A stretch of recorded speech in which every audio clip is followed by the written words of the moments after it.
I didn't say it out of anger. I didn't raise my voice or smile sarcastically.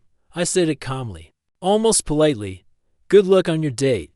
The words hung in the air between us like smoke. For half a second, Hila didn't move. Then her eyes widened just enough to betray her. Not shock, panic. The kind you see when someone realizes the story they rehearsed in their head is no longer working. What she said, a little too fast. I shrugged, leaned against the kitchen counter, and watched her carefully. 13 months together had taught me the difference between confusion and fear. This was fear. The dress, I said. The one you said was just for work dinners. The extra perfume. The way you check your phone every 2 minutes. I'm not stupid, Hila. She laughed, but it came out brittle. You're imagining things. I nodded slowly, like I was agreeing with a child who didn't know any better. That's funny, I said, because imagining things doesn't usually make someone's hands shake. She looked down. Her fingers were trembling as she reached for her purse. That was the moment it hit me. Not the cheating itself.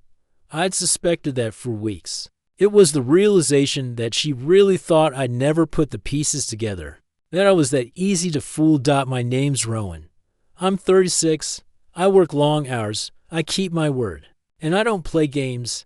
Hila used to say that's what she loved about me. Said I made her feel safe. Stable, grounded, was her word. Funny how quickly stability becomes boring to someone who craves attention. In the beginning, she was warm. Effortless laughter, late night walks, voice notes just to hear my accent because she said it calmed her. She used to reach for my hand without thinking. Back then, I believed consistency meant something. Then the small changes started. Later, replies, canceled plans, new work friends I never met, her phone turning face down on the table. I noticed everything. I just didn't want to be the man who interrogates the woman he loves. So I stayed quiet. If you're still with me here, tap like so this story reaches people who've lived this silence too. The first time I asked her directly, she acted offended. Told me I was insecure. That hurt more than a confession would have. Because it reframed my intuition as a flaw. Made me doubt myself. But doubt has a shelf life. Tonight, she was heading out with the girls. That's what she said while putting on mascara she never wore for casual drinks. That's what she said while humming softly, avoiding my eyes. I didn't stop her. I didn't accuse her. I just watched. When I said the words, her mask slipped. There's no date, she said quickly. Why would you say that? I smiled. Not because it was funny, but because the truth had finally settled in my chest like a stone. Heavy, solid, unavoidable. Because if there wasn't, I replied, you wouldn't look like you're about to run. Silence stretched between us, thick, loud. She opened her mouth, closed it again. Then she did something unexpected. She sighed. I didn't plan for it to happen, she said. That sentence told me everything. I nodded once. You never do.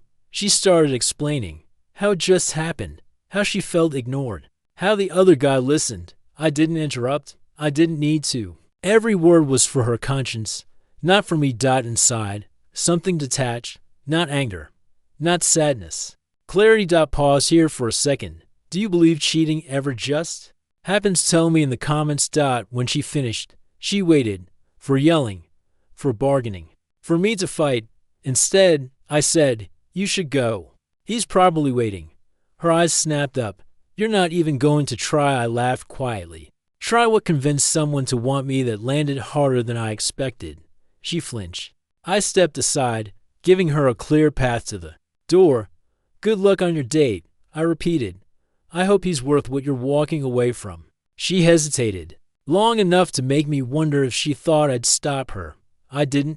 The door closed behind her with a soft click. I stood there alone in the kitchen, listening to the hum of the fridge, the distant traffic outside. My heart was steady. My hands weren't shaking. I realized something then. Betrayal doesn't always explode. Sometimes it arrives quietly, and when it does, you either beg or you let go. If this moment hit you, type the word clarity in the comments. I picked up my phone and did the one thing I'd been avoiding for weeks. I told the truth to myself. And that was only the beginning. I didn't sleep much that night, not because I was replaying memories, but because my mind felt strangely quiet. No arguments to rehearse, no explanations to prepare, just facts. Sitting plainly where denial used to live. By morning, Hila still hadn't come home. I made coffee, opened the window, and let the cold air cut through the apartment. Her mug was still in the sink, lipstick stain on the rim.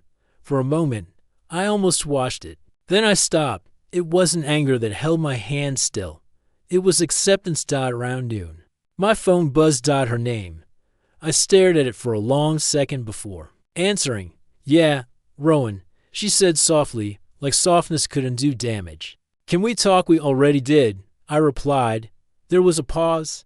I could picture her biting her lip, the way she did when she wanted sympathy. I stayed at my friend Elodie's. Nothing happened. I smiled to myself. That's not the point. What do you mean? I leaned back against the counter. The point is, you left, and you didn't think twice. That's not fair, she snapped. You pushed me away emotionally. There it was. The rewrite, the blame shift. I'd heard it in other men's voices before. Never thought I'd hear it aimed at me. I didn't push you, I said calmly. You drifted. Then you lied. Then you panicked when I noticed. Silence again. Different this time. Less confident. So that's it, she asked. You're just done? Yes. The word surprised both of us. She exhaled sharply. You're really throwing everything away over one mistake? I looked around the apartment. The framed photos, the couch we picked together, the plant I kept alive when she forgot to water it. No, I said. I'm choosing not to throw myself away. She didn't reply. When she finally spoke, her voice cracked. I didn't think you'd let me go so easily. That sentence told me more than the confession ever could. I didn't let you go, I said. You walked out. I just didn't chase. We hung up a minute later. No shouting. No promises. No drama. When the call ended, I felt lighter then. I had a month. Later that day, my friend Theo came by. He took one look at my face and nodded like he already knew. She gone? He asked. Yeah? He clapped my shoulder. About time. We didn't talk much after that. We didn't need to. Sometimes, being understood doesn't require words. If you know someone who's stuck where I was, share the story. Not for drama, for perspective. That night, Hila texted again. Longer message this time. Apologies, explanations, regret. She said she felt stupid. Said she missed me already. Said she wanted to talk in person. I read it once. Then I locked my phone and set it face down. Here's the thing no one tells you. Closure doesn't come from conversations. It comes from boundaries. From deciding what you will and won't tolerate. From choosing self-respect over familiarity. I didn't block her. I didn't need to. Silence can be louder than any argument. Days passed. Then a week. I rearranged the apartment. Packed her things neatly. Left them by the door. Not as punishment. As finality. When she came to pick them up, she looked smaller somehow. Less certain. She glanced around like she expected traces of herself to still be everywhere. You seem okay, she said. I am. She nodded slowly. I didn't think you'd be. That's because, I replied. You mistook my patience for weakness. She winced. Not because I was cruel. Because I was honest. At the door, she hesitated. Do you think we'll ever know? I said gently. She left without another word. That evening, I sat alone on the balcony, city lights flickering on one by one. I thought about all the times I'd stayed quiet to keep the peace, all the moments I'd ignored my instincts because I didn't want to seem controlling. And I realized something important. Love doesn't require you to abandon yourself. Let's talk about this. Do you think silence is strength or avoidance? Comment your take below. I'm not bitter. I don't hate Hila. I just see her clearly. Now, and clarity is freedom. If you've ever felt that gut drop moment when someone's eyes give them away, if you've ever stayed longer than you should have because leaving felt harder than enduring, you're not weak. You're human. Just don't confuse loyalty with self-erasure. If this story resonated, like, share your thoughts, and subscribe. These stories exist to remind you that self-respect isn't optional.